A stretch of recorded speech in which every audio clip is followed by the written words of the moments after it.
मेरे मित्रों, मेरे छोटे छोटे मित्रों, हार्दिक अभिनंदन, अभिवादन आपका मेरे YouTube चैनल हिंदी निकेतन में।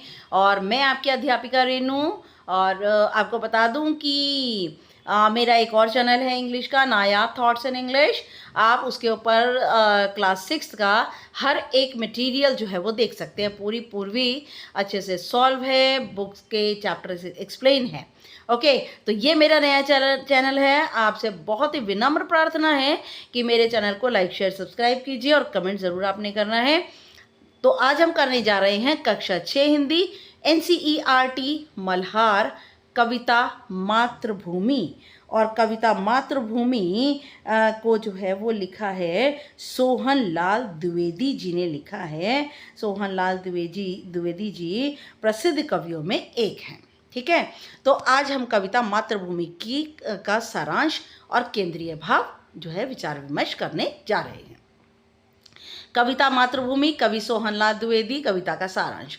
मातृभूमि कविता में कवि ने भारत देश की महानता, प्राकृतिक सुंदरता और पवित्रता का अत्यंत सुंदर वर्णन किया है।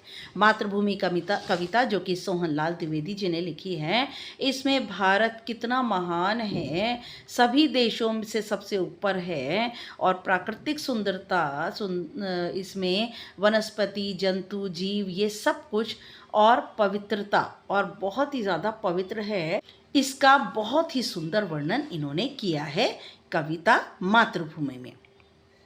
कवि भारत को अपनी माँ के समान मानते हैं। तो कवि जो है भारत को क्या कह रहे हैं कि ये जो भारत है मेरी माँ है, और उसके प्रति गहरा प्रेम व्यक्त करते हैं। और अपनी माँ के प्रति जो धरती है उसे अपनी माँ कहते हैं, और उसके प्रति अपना बहुत गहरा प्यार व्यक्त करते हैं। कवि कहते हैं कि भारत के उत्तर में विशाल हिमालय पर्वत खड़ा है और दक्षिण में सिंधु समुद्र इसके चरणों को झुककर स्पर्श करता है। कि उत्तर में तो बहुत ही लंबा चौड़ा हिमालय है, हिमालय पर्वत खड़ा है जो कि इसके मुकुट की तरह है, और दक्षिण में सिंधु समुद्र जो है वो झुककर इसके चरणों को स्पर्श करता है, छूता है। गंगा, यमुना और त्रिवेणी, गंगा, यमुना और त्रिवेणी ये जो है 3 नदियों का समूह है। गंगा, यमुना और त्रिवेणी, गंगा, यमुना, सरस्वती और त्रिवेणी, ये 3 नदियों का समूह है। जैसे पवित्र नदियाँ इस भूमि की शोभा बढ़ाती हैं, कि भारत जैसी जो धरती है वो बहुत पवित्र है, और नदियाँ इसकी सुंदरता में और चार चांद लगाती हैं। चारों ओर प्रकृति की सुंदर छटा फैली हुई है। चारों ओर प्रकृति की सुंदर छटा, वृक्ष हैं, पौधे हैं, फूल हैं। तो ये सुंदरता जो है प्रकृति की सुंदरता और बढ़ाते हैं।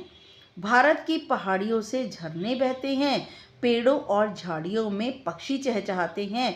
ये प्राकृतिक सुंदरता है भारत की, कि वहाँ से पहाड़ों पर से झरने बहते हैं, पेड़ों और झाड़ियों में पक्षी चहचहाते हैं, और ऐसा लगता है कि गीत गा रहे हैं। और आम के बागों में कोयल मधुर स्वर गाती है। आम के बागों को यहाँ पर अमराइयाँ कहा गया है। अमराइयों के अंदर कोयल बहुत ही मीठा गाना गाती है। मलय पवन जो कि मलय पर्वत की ओर से, पूर्व की ओर से आती है। पवन का मतलब हवा, वो बहुत ही शीतल ठंडी होती है। और सुगंधित हवा जो कि वृक्षों की, फूलों की सुगंध लेकर आती है, इससे सबके तन मन को वह प्रसन्न कर देती है। कवि भारत को धर्मभूमि और कर्मभूमि बताते हैं। धर्मभूमि क्या होती है? धर्मभूमि होती है जहाँ धर्म और सदाचार का पालन होता है, अच्छे नियम कानूनों का पालन होता है। कर्मभूमि जहाँ मनुष्य अपने कर्मों द्वारा, अपने कामों द्वारा अपने जीवन का उद्देश्य पूरा करता है। ठीक है, तो कवि भारत को धर्मभूमि और कर्मभूमि बताते हैं, क्योंकि यहाँ भगवान राम, माता सीता और श्री कृष्ण जैसे महान व्यक्तियों ने जन्म लिया है। इसी धरती पर आपको बता दूं, महात्मा गांधी और जवाहरलाल नेहरू, लाल बहादुर शास्त्री, ऐसे लोगों ने जन्म लिया है। और इसी तरह भगवान राम, सीता और श्री कृष्ण जैसे महान व्यक्तियों ने जन्म लिया है और भूमि को पवित्र किया है। श्री कृष्ण ने यहाँ गीता का उपदेश दिया। इसी भूमि पर गीता का उपदेश जो है वो कर्म से भरा हुआ उपदेश है। इसी भूमि पर गौतम बुद्ध ने जन्म लेकर संसार को दया, प्रेम और मानवता का संदेश दिया। अंत में कवि गर्व से कहते हैं कि यही उनकी जन्मभूमि है, मातृभूमि, पुण्य भूमि और स्वर्ण भूमि है।